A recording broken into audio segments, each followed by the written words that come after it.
but as a blueprint for the future. But this isn't a vanity project. This isn't a monument to revolution. The Confederal Bank for Investment and Development is designed to move money, materials, machines, and minds. It's not here to impress anyone. It's here to fix the things no one else would.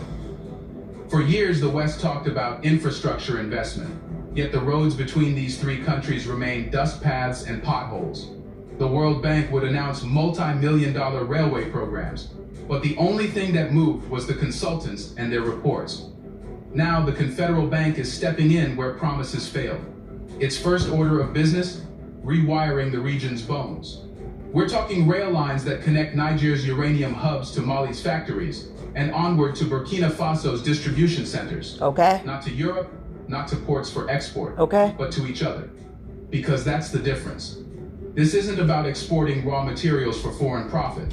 It's about building internal networks that serve local industry and labor. Absolutely. For decades, the only routes that worked were those that led resources out of Africa.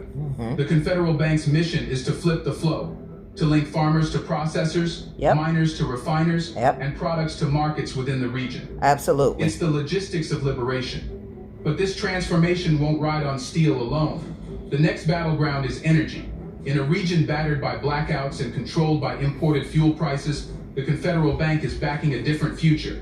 Decentralized, renewable, and locally maintained energy grids. See, now this is what I was suggesting. What's his name? D.L. Hughley tried to shoot it down with his ugly self, and everybody listening to him. But this is what Trevor Noah was saying to us. Why do we keep relying upon others if we, as black people, just the black people and those with, melanin skin, if we have enough money to spend and enriching the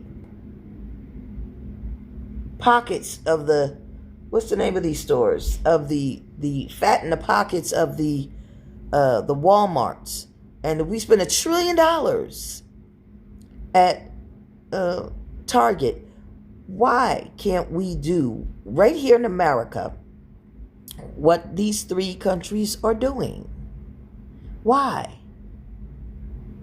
I mean, $1 trillion, if we're allegedly, and we're not 13% of the population, but let's just say we're 50%, we're a little more than that.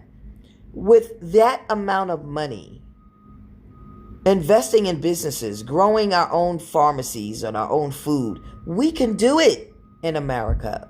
We can do it.